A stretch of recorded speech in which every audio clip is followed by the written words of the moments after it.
2020년 10월 21일 수요일 오늘의 말씀을 함께 나누도록 하겠습니다. 오늘 말씀의 제목은 우상을 품고 하나님께 묻는 사람들입니다. 본문 말씀은 에스겔 14장 1절부터 11절까지 말씀입니다. 제가 읽겠습니다. 이스라엘 장로 두어 사람이 나와 내 앞에 앉으니 여호와의 말씀이 내게 임하여 이르시되 인자야, 이 사람들이 자기 우상을 마음에 들이며 죄악의 걸림돌을 자기 앞에 두었으니 그들이 내게 묻기를 내가 조금인들 용납하랴. 그런즉 너는 그들에게 말하여 이르라. 나 주 여호와가 말하노라. 이스라엘 족속 중에 그 우상을 마음에 들이며 죄악의 걸림돌을 자기 앞에 두고 선지자에게로 가는 모든 자에게 나 여호와가 그 우상의 수요대로 보응하리니 이는 이스라엘 족속이 다 그 우상으로 말미암아 나를 배반하였으므로 내가 그들이 마음 먹은 대로 그들을 잡으려 함이라. 그런즉 너는 이스라엘 족속에게 이르기를 주 여호와의 말씀에 너희는 마음을 돌이켜 우상을 떠나고 얼굴을 돌려 모든 가증한 것을 떠나라. 이스라엘 족속과 이스라엘 가운데 거류하는 외국인 중에 누구든지 나를 떠나고 자기 우상을 마음에 들이며 죄악의 걸림돌을 자기 앞에 두고 자기를 위하여 내게 묻고자 하여 선지자에게 가는 모든 자에게는 나 여호와가 친히 응답하여 그 사람을 대적하여 그들을 놀라움과 표징과 속담거리가 되게 하여 내 백성 가운데에서 끊으리니 내가 여호와인 줄을 너희가 알리라. 만일 선지자가 유혹을 받고 말을 하면 나 여호와가 그 선지자를 유혹을 받게 하였음이거니와 내가 손을 펴서 내 백성 이스라엘 가운데에서 그를 멸할 것이라. 선지자의 죄악과 그에게 묻는 자의 죄악이 같은즉 각각 자기의 죄악을 담당하리니 이는 이스라엘 족속이 다시는 미혹되어 나를 떠나지 아니하게 하여 다시는 모든 죄로 스스로 더럽히지 아니하게 하여 그들을 내 백성으로 삼고 나는 그들의 하나님이 되려 함이라. 주 여호와의 말씀이니라. 아멘.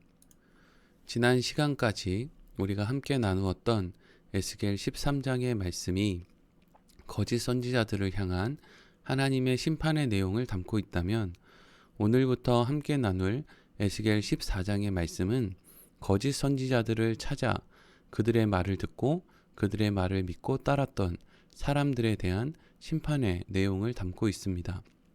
오늘 본문의 전체적인 내용을 살펴보기 전에 먼저 10절 말씀을 함께 보겠습니다. 10절 말씀입니다. 선지자의 죄악과 그에게 묻는 자의 죄악이 같은즉 각각 자기의 죄악을 담당하리니. 아멘. 하나님께서는 백성들에게 거짓된 예언을 했던 거짓 선지자와 그들에게 묻는 자의 죄악이 같다고 말씀하셨습니다. 이것은 마치 점을 치는 무당과 점을 보러 가는 사람이 결국 같다는 것을 의미하는 것이고, 또 성경에도 없는 잘못된 신앙을 가르치는 목사와 그러한 교회를 다니는 교인들이 결국 다르지 않다는 것을 의미하는 것입니다. 왜 하나님께서는 거짓 선지자와 이를 찾는 사람들이 같다고 말씀을 하시는 것입니까? 거짓 선지자라는 것은 결국 그들을 찾아온 사람들이 원하는 말을 해주는 대가로 자신들의 유익을 취하는 사람들이기 때문입니다. 오늘 본문의 말씀을 한번 처음부터 살펴보도록 하겠습니다. 1절과 2절 말씀입니다. 이스라엘 장로 두어 사람이 나와 내 앞에 앉으니 여호와의 말씀이 내게 임하여 이르시되 아멘. 에스겔 선지자와 함께 바벨론으로 끌려온 남유다의 장로 몇 사람이 에스겔 선지자를 찾아왔습니다. 그들이 에스겔 선지자를 찾아온 이유는 앞으로 바벨론에 잡혀온 자신들과 지금 위기 가운데 있는 남유다가 어떻게 될 것인지를 물어보기 위함이었습니다. 그런데 그렇게 에스겔 선지자를 찾아온 장로들이 에스겔 선지자에게 어떤 질문을 하기도 전에 하나님께서 먼저 그들을 향해서 에스겔 선지자에게 이렇게 말씀하셨습니다. 3절 말씀입니다. 인자야, 이 사람들이 자기 우상을 마음에 들이며 죄악의 걸림돌을 자기 앞에 두었으니 그들이 내게 묻기를 내가 조금인들 용납하랴. 아멘. 하나님께서는 에스겔 선지자를 찾아온 장로들에게 무섭게 책망을 하셨습니다.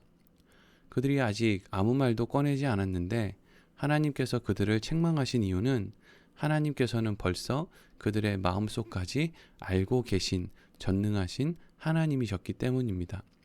하나님께서는 에스겔 선지자를 찾아온 장로들의 마음에 무엇이 있다고 말씀을 하십니까? 그들의 마음에는 우상이 있고 죄악의 걸림돌이 있다고 말씀하셨습니다. 에스겔 선지자를 찾아온 장로들의 마음에 우상이 있고 죄악의 걸림돌이 있다는 것은 무엇을 의미하는 것입니까? 그들이 에스겔 선지자를 찾아온 이유가 앞으로 하나님께서 하실 일을 묻고 그것을 따르기 위해서 에스겔 선지자를 찾아온 것이 아니라 이미 자신들이 원하는 어떤 결론을 세워놓고 그것을 이룰 수 있는 방법을 묻기 위해서 에스겔 선지자를 찾아왔다는 것을 의미하는 것이었습니다. 특별히 3절 말씀 가운데 우리가 주목해야 할 부분이 있습니다. 그것은 하나님께서 에스겔 선지자를 찾아온 남유다의 장로들에 대해서 이 사람들이라고 부르고 있는 대목입니다.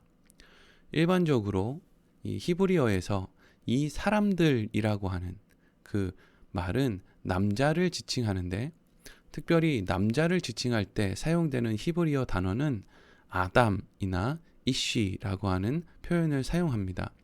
그런데 오늘 본문 3절에는 이 사람들이라고 하는 말, 이 남자들이라고 하는 그 표현을 에노스라고 하는 단어를 통해서 표현하고 있습니다.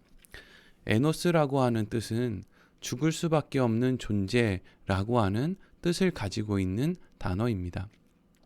하나님께서는 이미 자신들의 결론을 세워놓고 그것을 이루어줄 방법을 찾기 위해 하나님께 나온 사람들을 향해서 너희는 결국 죽을 수밖에 없는 존재들이다 라고 부르고 있는 것입니다. 그리고 이어지는 말씀 4절과 5절입니다. 그런즉 너는 그들에게 말하여 이르라.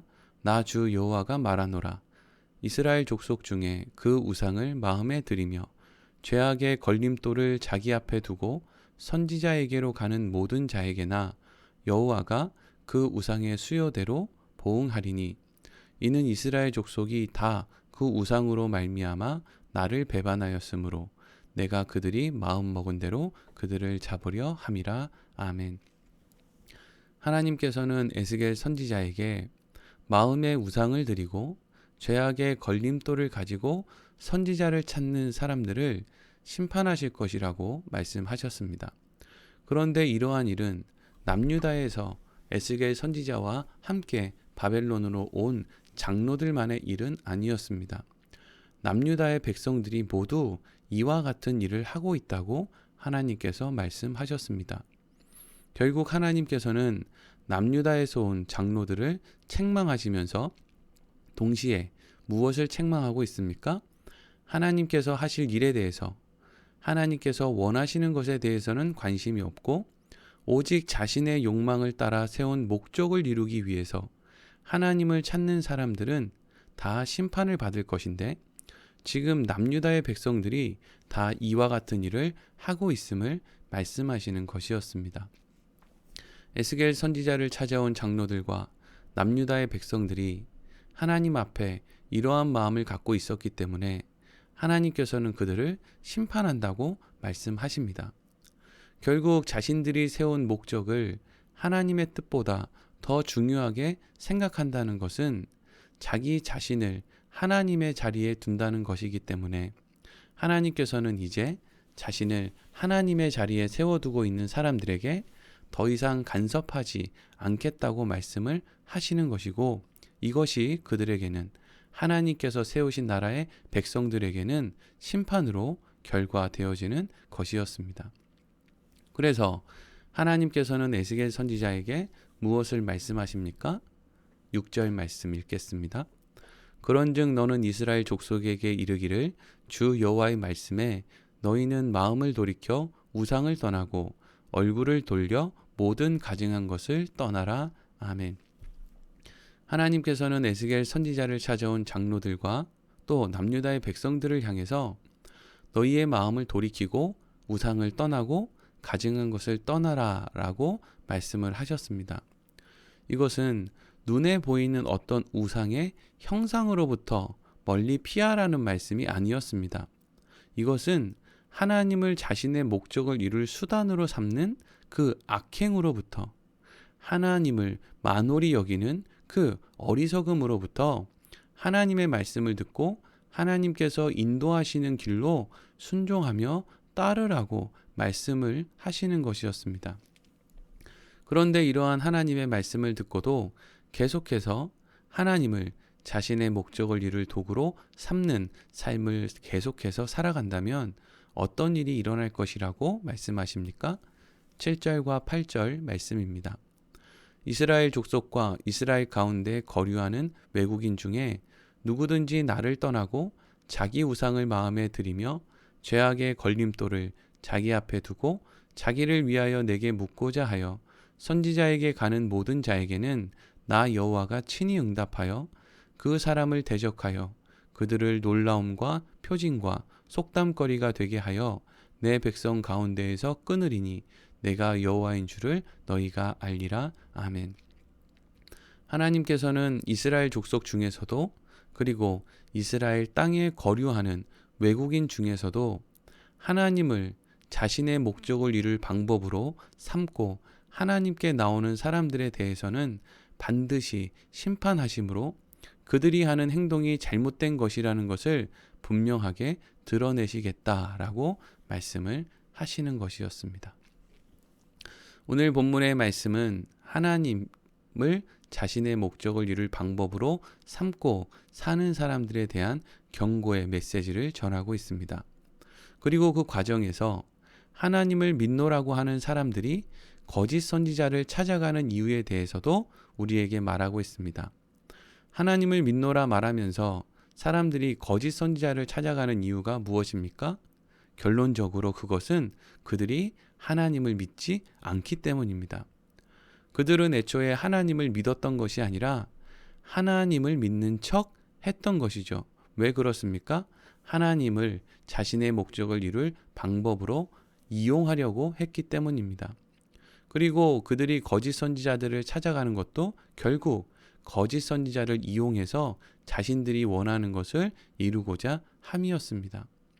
사랑하는 성도 여러분, 하나님은 이 세상 천지를 창조하시고 지금 이 시간에도 세상의 모든 역사를 주관하시는 분이십니다. 하나님께서는 사람이 자신의 목적을 이룰 도구로 삼을 수 없는 분이십니다. 너무나 당연한 그러한 말씀인데 우리가 이것에 대해서 너무나 쉽게 하나님을 오해하고 왜곡하고 하는 그런 모습을 보이는 것이죠. 하나님께서는 사람의 그 마음까지도 꿰뚫어 보고 계시는 분이십니다. 그런데 사람들은 너무나 어리석어서 자꾸 하나님을 얼르고 달래서 자신의 목적을 위해서 하나님을 이용하려고 한다는 것이죠. 여러분, 이러한 생각으로부터 벗어나는 것이 하나님을 하나님으로 믿는 첫걸음임을 명심하십시오. 아무리 교회에 나오고 자신이 기독교인이고 하나님을 믿는다고 말해도 하나님을 자신의 목적을 이루어줄 방법으로 삼는 사람은 하나님을 믿는 사람이라고 할 수가 없는 것입니다. 여러분, 우리가 쉽게 전도할 때 전도를 하는 대상에게 그런 식으로 전도할 때가 있지 않습니까? 하나님을 믿으면 하나님께서 네 필요를 채워주실 거야. 너에게 돈을 주실 것이고 병을 고쳐주실 것이고 무너진 관계를 회복하게 해주실 거야 라는 식으로 우리가 전도를 할 때가 있습니다. 그런데 여러분, 정말 하나님께서는 우리가 원하는 것을 다 이루어 주시는 분이십니까? 하나님께 기도하면 하나님께서 우리가 원하는 것을 다 이루어 주십니까? 그리고 어떤 경우에는 자녀들에게도 하나님을 이러한 식으로 가르쳐 주는 때가 있습니다. 얘들아, 하나님께 기도하면 하나님께서는 너희의 필요를 채워주신단다. 그러니까 장난감이 필요하면 장난감이 필요하다고 기도를 하고 여자친구, 남자친구가 필요하면 그것을 위해서 기도하렴. 하나님께 나중에 네가 만날 배우자를 이렇게 글로 적어서 이런 사람을 배우자로 삼게 해주세요 라고 기록해 놓고 그것을 기도해 봐. 그럼 하나님이 그런 배우자를 주실 거야 라는 식으로 우리가 하나님을 대하는 것은 우리 마음 가운데 우상을 담아두고 하나님께 나아가는 것이고, 우리 안에 우리를 넘어뜨릴 걸림돌을 세워두고 하나님께 나아가는 것입니다.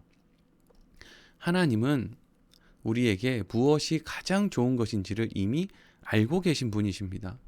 그리고 하나님을 우리가 믿는다는 것은 우리에게 그 믿음을 주신 하나님께서 우리를 가장 좋은 길로 인도해 가실 것이라는 것을 믿는 것을 우리는 하나님을 믿는다라고 말한다는 것이죠.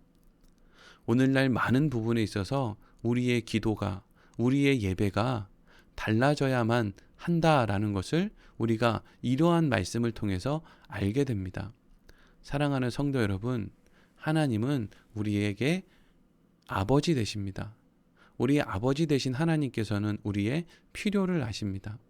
그렇기 때문에 우리에게 하나님을 믿는 믿음 안에서 반드시 필요한 일은 하나님을 말씀을 통해서 아는 것이고 하나님을 온전히 믿는 것입니다. 오늘 말씀을 마치도록 하겠습니다.